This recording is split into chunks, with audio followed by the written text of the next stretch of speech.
नमस्कार, मैं हूं आपका दोस्त आलोक कुमार। अभिवादन स्वीकार कीजिए मेरा। क्या बिहार में प्रचंड जीत के बाद एनडीए के पांचों पांडव अलग अलग सुर में गाने और बजाने लगे हैं? क्या यह मामला कुछ गड़बड़ सा होता दिख रहा है? देखिए, एक पार्टी के बाद पूर्ण बहुमत है नहीं वहां।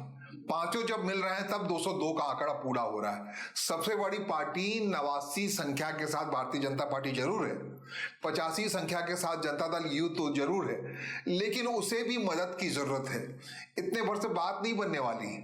मदद से किसकी जरूरत है? उसके लिए मदद की जरूरत है रामविलास पासवान के बेटे चिराग पासवान की मदद की जरूरत है, जिन्होंने 19 विधायक जिता के लाया है। और साथ में ठहरे रहने की जरूरत है उपेंद्र कुशवाहा की, जिनके 4 विधायक तो हैं, लेकिन चारों में से अलग अलग 4 सुरकार हैं। इसके अलावा 5 विधायक जीत के चले आए हैं जीतन राम मांझी के, वो 7 तो हैं, लेकिन जीतन राम मांझी खुद मचल रहे हैं। केंद्रीय मंत्रिमंडल में शामिल हैं। राज्य के मंत्रिमंडल उनका बेटा संतोष सुमन शामिल है। डॉक्टर संतोष सुमन को जिस ढंग से महाभारत में अर्जुन को समझाते हुए कृष्ण कह रहे थे, उसी अंदाज में जीतन राम मांझी अपने बेटे को क्या कह रहे हैं, सुनिए। अभी अगर सोचवा कि हम केंद्र में मंत्री, हम राज्य में मंत्री पद छोड़े पड़े तो पार्टी न चलतो। छोड़ दा मोह कि हम केंद्र में मंत्री ही, छोड़ दा मोह कि हम बिहार में मंत्री ही। अगर हमारे संगठन तैयार हो जाते ऐसा कई एक मंत्री बन जाता आगे जा सकते। थोड़ा डिक्लेयर कर देवे के चाहिए, बुलावा अपन कार्य प्रवक्ता से कि सुन रही है कि राज्यसभा के टिकट अप्रैल में होने वाला है। हमरो हिंदुस्तानी अवाम मोर्चा सेकुलर के वो मिले के चाहिए लोकसभा सीट में ही काल गेला न करवा तो हम तोरा साथ न रहे के विचार करबो। तो कह रहे हैं मंत्री पद का मोह मत करो, छोड़ो, तजो और लड़ो। ये लड़ाई की बात क्यों हो रही है भाई? 14 नवंबर को नतीजे आए हैं, दिसंबर बीतने का हुआ, तकरीबन 1.5 महीने भी नहीं हुए। अब सरकार बने हुई, चलना है मामला 5 साल तक। क्या इसी रूप में चल पाएगा एनडीए? सवाल तो खड़े हो गए, लेकिन ये सवाल नया ताजा सवाल क्यों खड़ा हुआ है? 5 पांडवों के बीच में 5 राज्यसभा सीटों को लेकर तकरार शुरू हो गई। आपको साफ साफ बताएं, अप्रैल में 5 बिहार के 5 राज्यसभा सीटों को लेकर के चुनाव की नौबत आ गई है। 5 राज्यसभा के सदस्य हटने वाले हैं, उनका कार्यकाल पूरा होने वाला है, उनकी जगह 5 नए आने वाले हैं। तो 5 नए कौन कौन से आएंगे, इस पे सवाल खड़े हो रहे हैं। जैसा कि आपने बताया कि बिहार विधानसभा के अंदर सबसे बड़ी पार्टी के तौर पर 89 है भारतीय जनता पार्टी, 85 है जनता दल यूनाइटेड। जनता दल यूनाइटेड के नेता है मुख्यमंत्री नीतीश कुमार। वो परिक्रमा कराए हैं, प्रधानमंत्री से मिलाए हैं, अमित शाह से मिलाए हैं, ताकि एक सिग्नल ले सकें कि भाई ये सरकार ठीक चले या नहीं, क्योंकि उनकी सेहत को लेकर बार बार सवाल उठाया जा रहा था। अमित शाह ने संजय कुमार झा जो उनके राष्ट्रीय कार्यकारी अध्यक्ष हैं और ललन सिंह उर्फ राजीव रंजन जो केंद्र में मंत्री हैं, उनको बुला के पूछ लिया था कि भाई नीतीश कुमार का सक्सेशन प्लान बताइए। इस बात से बड़ा बवाल मचा था। अब नीतीश कुमार खुद जाके मिल आए हैं प्रधानमंत्री से और अमित शाह से।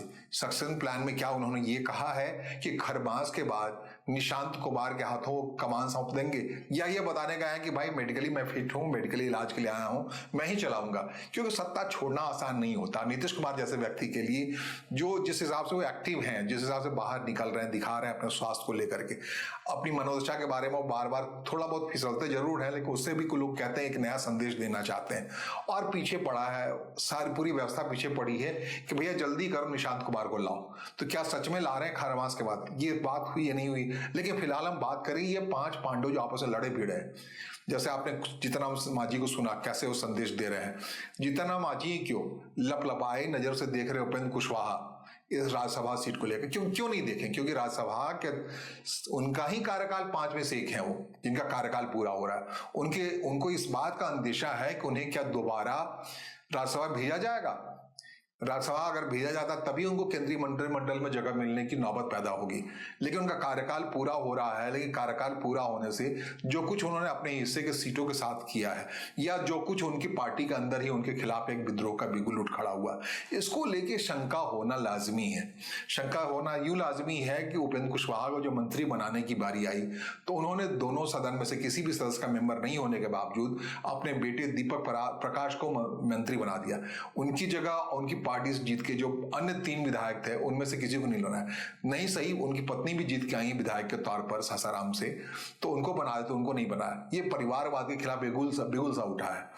एक ही परिवार में राज्यसभा मेंबर हो, उनकी पत्नी विधायक हो और बेटा मंत्री हो राज्य में, तो इसको लेकर काफी घेरा गया। उनके माधव आनंद जो भले ही विधायक दल नेता बन गए हैं, उन्होंने घेरा। उनके यहाँ 2 अन्य हैं, आलोक सिंह हैं और महतो साहब हैं, इन रामेश्वर महतो हैं, इन सब ने मिलकर के बिगुल बजा दी और पार्टी तो धाराशायी हो गई, इधर उधर भागने तो लगी ही।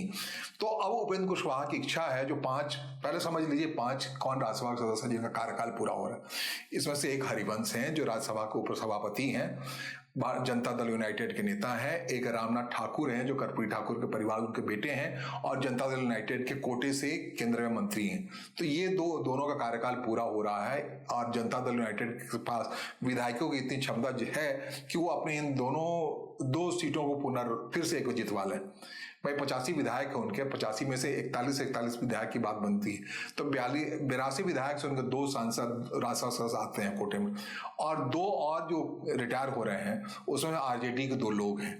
2 लोग कौन कौन से हैं? प्रेमचंद गुप्ता हैं जो ऐतिहासिक तौर पे कोषाध्यक्ष होते थे जनता, आरजेडी जब बनी थी राष्ट्रीय जनता दल, और बिल्कुल आंख नाक कान हुआ करते थे, हरियाणा से बिलोंग करते हैं और उनकी राज्यसभा सीट लगातार सुरक्षित रही, केंद्रीय मंत्री भी बने इसी राज्यसभा सीट का। अब पहली बार हो रहा है 1996 के बाद कि प्रेमचंद गुप्ता का कार्यकाल खत्म हो रहा है और आरजेडी के पास इतने विधायक नहीं है कि उनको दोबारा से राज्यसभा में भेज सके, तो उनका कार्यकाल दूसरा उनके आरजेडी से ही है, एडी सिंह, उन दोनों का कार्यकाल खत्म हो रहा है। इन दोनों जगहों पे कहा जा रहा है, साफ है, नितिन नबी जो राष्ट्रीय कार्यकारी अध्यक्ष बने हैं भारतीय जनता पार्टी के, 1 सीट उनके हिस्से में जाना है, ये तय है। दूसरे सीट के बारे में कहा जा रहा है पवन सिंह जो एक समझौते के तहत भारतीय जनता पार्टी में आए थे, उन्होंने इस बार सहयोग किया जिसके आधार पर शाहबाद के इलाके में भारतीय जनता पार्टी जीत पाई है। ठीक है, वो भोजपुरी के गायक हैं, उनको आसनसोल से टिकट दिया गया था। टिकट देने के साथ ही पिछले लोकसभा चुनाव में जैसे ही टिकट दिया गया तो किसी ने काम कर दिया, किसी ने कांड कर दिया। उस आसनसोल के इलाके में पवन सिंह का वो गाया गया हुआ जो कहते हैं अभद्रता की सीमा को पार करते हुए गानों को रिलीज कर दिया गया पहले उनके नॉमिनेशन जाने से पहले, और डर के घबरा करके वहां का टिकट वापस किया भारतीय जनता पार्टी का और वापस चले आए, विरोध बिगुल फूंक दिया, यहाँ पर उपेंद्र कुशवाहा को चुनाव में हरा दिया। तो उसके बाद अब जैसे तैसे करके सिर्फ उपेंद्र कुशवाहा को नहीं हराया लोकसभा चुनाव, उस आसपास के तमाम सीटों को प्रभावित किया। ये बगावत जो थी पवन सिंह की, जो नाराज होकर टिकट मिलने के बाद भी आसनसोल से नाराज होकर चले आए 2024 में ताल ठोकने के लिए अपने उस सीट पर जहां से उपेंद्र कुशवाहा लड़ते हैं, और वहां उपेंद्र कुशवाहा को हराया और एक कन्फ्लिक्ट सा गया कुशवाहा और राजपूत बिरादरी में। अब कहते हैं उसी पवन सिंह को एश्योर किया गया कि उन्हें राज्यसभा भेजा जाएगा। तो 2 सीटें जो खाली हो रही है, एडी सिंह की और प्रेमचंद गुप्ता की, 6-6 साल के लिए नितिन नवीन जो कार्यकारी अध्यक्ष हैं, अभी राष्ट्रीय कार्यकारी अध्यक्ष, उनको बनाया जाएगा। जाहिर तौर पर जैसे मंत्री पद से उन्होंने इस्तीफा दिया, अभी बिहार विधानसभा सदस्य हैं बांकीपुर से, वो छोड़ेंगे और आएंगे राज्यसभा। ये 2 सीट, 3 का इंतजाम तो है मोटे तौर पर, 2 तो बता दिया, 4 की सीट यही हो गए।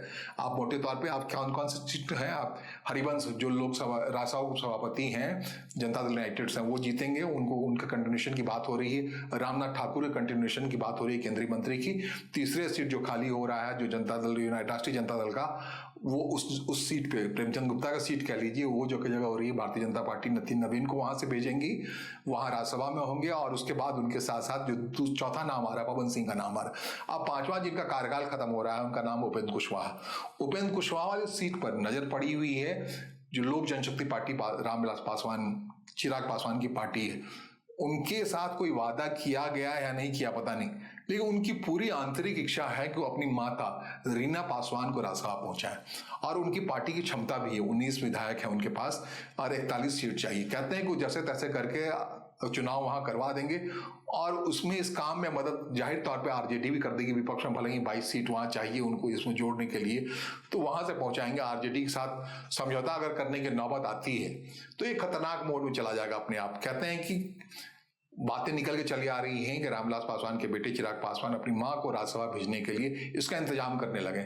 ये अलग बात है कि वो पार्टी की ओर से अब तक घोषणा नहीं हुई है। पार्टी के तौर पर ये भी कहा जा रहा है कि रीना पासवान अगर जीत के एश्योरेंस नहीं होगा तो वहां से लड़ाया जाएगा सौरभ पांडे को, जो आंख नाक कान है चिराग पासवान के, और मां को फिलहाल टाल दिया जाएगा। लेकिन जो वैमनस्य आ जाएगा एनडीए के अंदर वो जाहिर तौर पर, तो ये जो 5 पांडव हैं अलग अलग सुर में इस 5 राज्यसभा सीटों को लेकर करने लगे, जिसमें 4 सीटें तो आपस जो 2 बड़े भाई हैं वहां पर एक ही उम्र के हैं मोटे तौर पे, 85 सीट वाले जनता दल यूनाइटेड नीतीश कुमार और दूसरे भारतीय जनता पार्टी, इन्होंने 5-5 में से 4 जो बंटवारा होना था स्पष्ट तौर पे, 2 तो जनता दल यूनाइटेड का ही था, 2 आरजेडी का था, वो कांग्रेस पार्टी में जाना। ये 5वीं सीट जो है, जो उपेंद्र कुशवाहा जिनका कार्यकाल खत्म हो रहा है, उपेंद्र कुशवाहा को अपने हिसाब से पूरी उम्मीद और पूरा ताकत है कि उनको चाहेगी भारतीय जनता पार्टी या एनडीए घटक दल अपने साथ रखने के लिए, इसलिए उनको इस सीट पर कंटिन्यू कर दिया जाए। भैया जब कंटिन्यू किया जाए, क्यों कंटिन्यू किया जाएगा? क्या रामविलास पासवान की चिराग पासवान इस बात के लिए मान जाएंगे कि 19 विधायकों के बावजूद उन्हें एक राज्यसभा सीट नहीं मिली? और इन सब के बीच 5वां शख्स जो है जीतन राम मांझी, जो केंद्रीय मंत्रिमंडल में, वो राग अलाप रहे हैं कि भैया मुझे भी चाहिए। तो इसको कहते हैं एक अनार 100 बीमार। ये 100 बीमारों के बीच में ये उपेंद्र कुशवाहा की सीट कह लीजिए, या क्या नीति नवीन को भूल जाएगी, नहीं पहुंचाएगी? क्या पवन सिंह को राज्यसभा नहीं भेजने के बात पर मान जाएगी भारतीय जनता पार्टी अपनी सीटों के बावजूद? क्या जीतन राम मांझी को ला करके उनकी पार्टी को कहा जाएगा नहीं चलिए 5 में से एक आप ले लीजिए? क्या जनता दल यूनाइटेड इस बात पर मान जाएगा कि हरिवंश को नहीं पहुंचाएंगे, उपसभापति को नहीं जाने देंगे? क्या इस बात पर मान जाएगी जनता दल यूनाइटेड रामनाथ ठाकुर को हमें चूंकि एनडीए बनाए रखना है, हम त्याग दे रहे हैं? ऐसा मुमकिन नहीं है। और इस माहौल में जब ये लड़ाई हो रही है, उपेंद्र कुशवाहा, चिराग पासवान और जीतन राम मांझी एक सीट के लड़ पड़े हैं आपस में, और ये लड़ाई आने वाले दिन में और स्ट्रांग इसलिए होता जाएगा कि आरजेडी के जो प्रवक्ता है मृत्युंजय तिवारी, उन्होंने कहा कि चिराग इनको लेकर के जीतन राम मांझी को क्यों नाराज है, आपका कभी सुख नहीं रख सकते ये लोग एनडीए वाले, आप आ जाइए विपक्ष में आरजेडी के साथ और यहाँ चल के एक सामाजिक न्याय की राजनीति करते हैं, बेहतर तरीके से करते हैं। तो ये ऑफर मिलना शुरू हो गया है और ये महीने 1.5 महीने के अंदर में ये वैमनस्य का भाव उभरा है। पहले तो कहा जा रहा था कि जनता दल यूनाइटेड और भारतीय जनता पार्टी में एक तकरार है कि नीतीश कुमार को किसी भी समय हटाया जा सकता है, ये बात अलग। लेकिन ये बाकी जो 3 घटक दल हैं पांडव में से, आप कह लीजिए नकुल और सहदेव, ये सब क्यों बिखरे पड़े हैं? इस एक सीट को लेकर बिखरे पड़े हैं। अर्जुन और युधिष्ठिर की बात तो समझ में आती है, लेकिन भीम भी अड़ा पड़ गया है इस पांडव में से। इसमें नकुल और सहदेव भी अड़ा पड़ गया है। नकुल सहदेव की बात करें, छोटे छोटे संख्या, उपेंद्र कुशवाहा और जीतन राम मांझी जो 4 और 5 संख्या वाले विधायकों की संख्या वाले, और जाहिर तौर पे जो भीम है जिसका नाम है चिराग पासवान, जो कहता है हम संकट मोचक रहे हैं प्रधानमंत्री की, मेरी बात ज्यादा होनी चाहिए, मैं अपनी मां को राज्यसभा भेजने की इच्छा पाल बैठा हूं। तो क्या इस लड़ाई का क्या अंजाम होता है? क्या इसी रूप में रहेगा एनडीए, या आने वाले समय में जैसा परिवर्तन प्रकृति का नियम है उस नियम का परिपालन करते हुए 5 पांडव बिखर करके महाभारत करते नजर आएंगे, और नतीजा चाहे जो हो उसे देखेगी बिहार की जनता आने वाले दिनों में। फिलहाल मुझे सुनने और समझने के लिए आपका आभार, नमस्कार, धन्यवाद।